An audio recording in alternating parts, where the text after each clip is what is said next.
What's up, Fight fans? Welcome back. The final pay-per-view of the year is finally here, UFC 323, and it seems Uncle Dana wanted to end the year on a high note following the disaster that was the Tom Aspinall eye poke. We got two title fights, a main event with real bad blood behind it, and somehow five former champs all squeezed onto the main card. Also, a former champion will be retiring after his fight this Saturday. Make sure to watch the full video to find out why. Before we dive in, we will be doing a $100 Amazon or UFC store gift card giveaway after the fight to celebrate the last card of 2025 live on Saturday. All you need to do to be entered is to be subscribed, like this video, and join our Discord, linked in the description. The winner will be announced after the fights live on stream. Alright, let's jump right into it. For the first fight, we got Jan Blachowicz versus Bogdan Guskov, opening up UFC 323 with a classic crossroads fight at light heavyweight. Jan, the former 205-pound king, comes in at 29-11-1. This is the same guy who dominated Dominic Reyes to win the vacant belt back in 2020 and then shut down Israel Adesanya, double champion tip, with one of the smartest, most disciplined performances we've ever seen from him. His title run ended with Glover Teixeira submitted him at UFC 267. Ever since then, it's been a roller coaster. He stopped Rockkick when Rockkick blew his knee. He fought Magomed to a draw for the Vanquish title. He lost a razor-close split to Alex Pereira, and then most recently dropped a unanimous decision to Carlos Ulberg this past March. So this one is really about proving he's still a real factor at 205 and not just a former champion. He's young, but still has a lot to go. Sitting across from him is Bogdan Guskov, and this dude is pure danger. He's 18-3 with 15 knockouts, 0 wins by decision.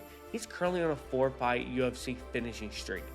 He blasted Zach in one round, finished Ryan Spann in the second, choked out Billy with a guillotine, and smashed Nikita in Abu Dhabi this past July. He's 33, he's in his prime, and he fights like someone who's convinced he can put anybody out to a 5 if he lands clean. The matchup itself is really interesting. Jan is the patient technician. He needs time to read you, chop those legs, mix in the jab, and occasionally lean on his underrated wrestling. Guskov is almost the opposite. He starts fast, he throws massive combinations early, and he trusts his power to carry him through any mistake. If you think Jan at 42 years old can still take the kind of early fire without getting overwhelmed, because I don't believe so. When you look at the odds, the books basically see this as a pick'em. Jan opened around -140 favorite with Guskov in the plus money range, but the line has tightened a lot. On most books now, they're seeing almost identical numbers. Pretty much a straight pick'em, guys.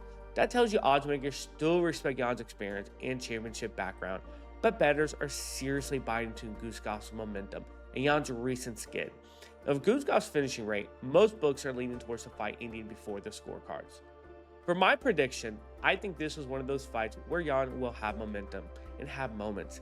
He's still crafty, he still hits hard, and he's still one of the smartest fighters in the division. But the momentum feels like it's on Guskov's side. He's in that athletic prime, he's finishing everyone he touches, and Jan has taken some real damage in the past few years. I'm going with Guskov by TKO in round 2. I think Jan survives the first few minutes, but the pace, the power from Guskov start to break through, and the ref steps in. Now we have Henry Cejudo versus Peyton Talbot. This is the next fight on UFC 323. We've got a fascinating matchup between a legend of the sport, the Triple C, one of the most talked about young contenders in the bantamweight division. Henry Cejudo, an Olympic gold medalist, former UFC flyweight champ, and former bantamweight champ, enters his fight with a professional record of 16-5. That resume alone makes him one of the most accomplished fighters to ever compete in the octagon. He's the same guy who defeated my favorite fighter, Demetrius Johnson, stopped the crybaby TJ Dillashaw in under a minute, and finished that awkward fighter Dominic Cruz before announcing his retirement in 2020. After a 3-year break, he returned looking to climb back into the contention, but things haven't gone his way. Losses to Aljamain Sterling and Merab have made this fight feel like a genuine crossroads, especially since Cejudo has publicly hinted that this could be his final match of his career. Across from him is Peyton Talbot, one of the most intriguing prospects at 135. He holds a 10 and only 1 loss professional record, and has already shown flashes of elite potential, standing taller and longer than most bantamweights.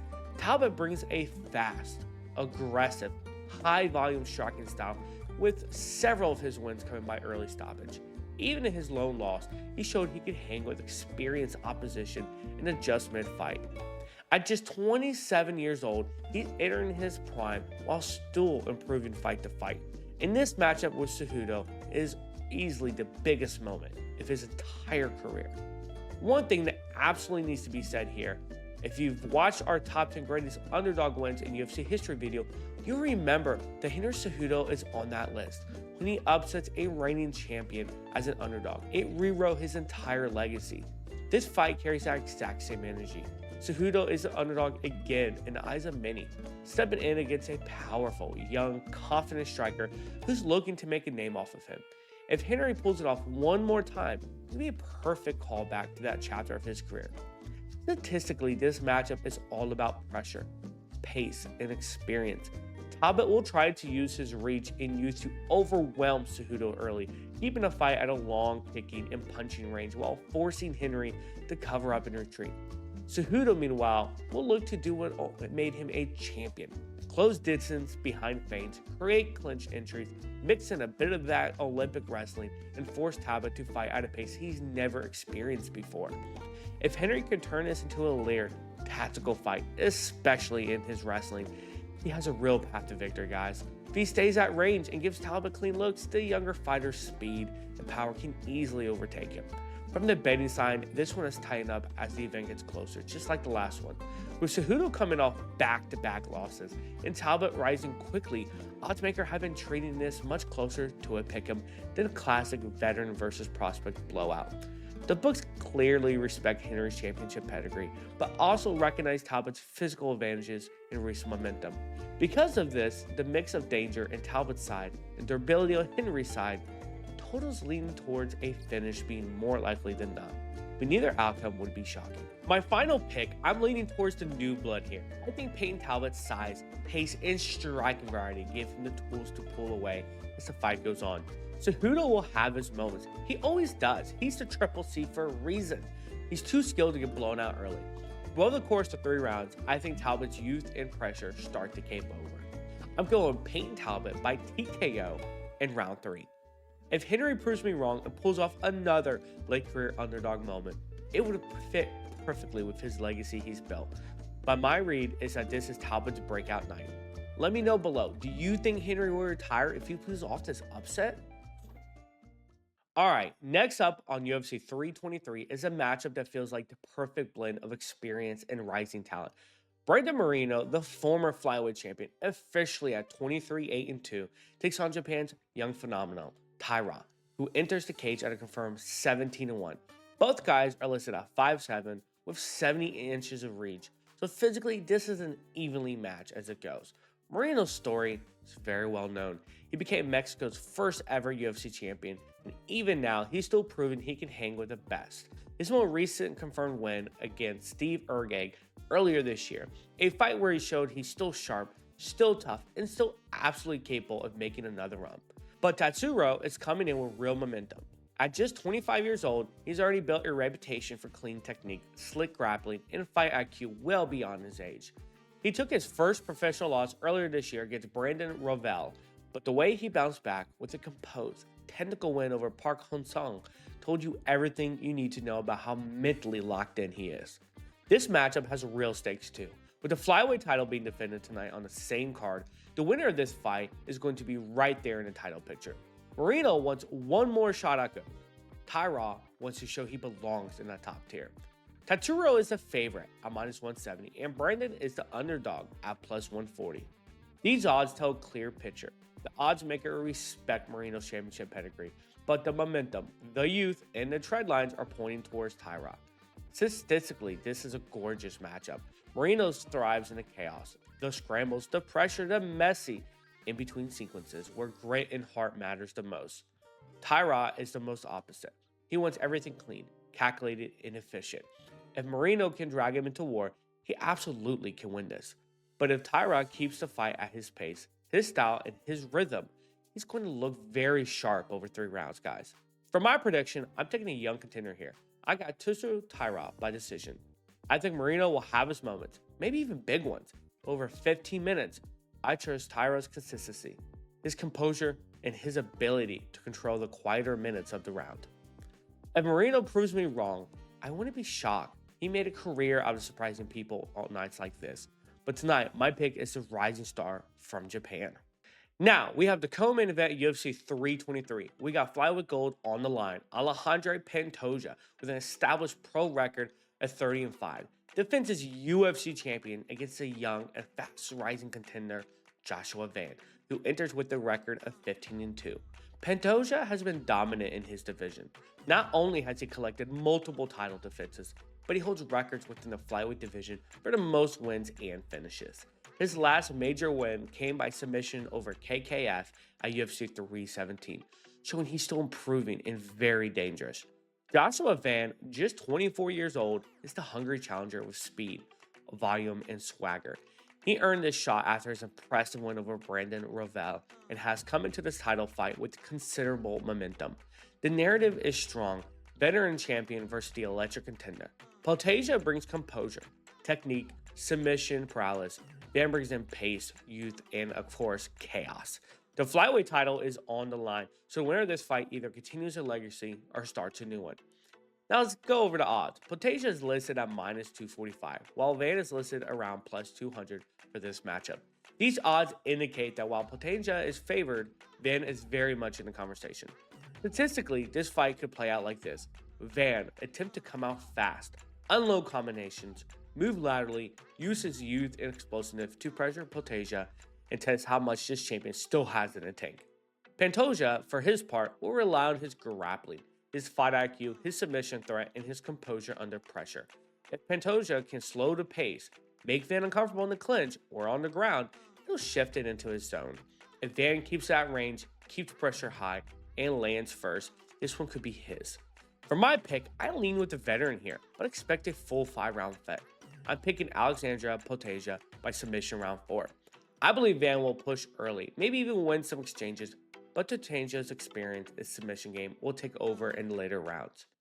Now, we're at the main event of UFC 323, a fight with real history behind it. We got Merab riding one of the longest winning streaks in bantamweight history, taking on a former champ in Peter Yan, the former UFC bantamweight champion, who's looking to claw his way back to the top.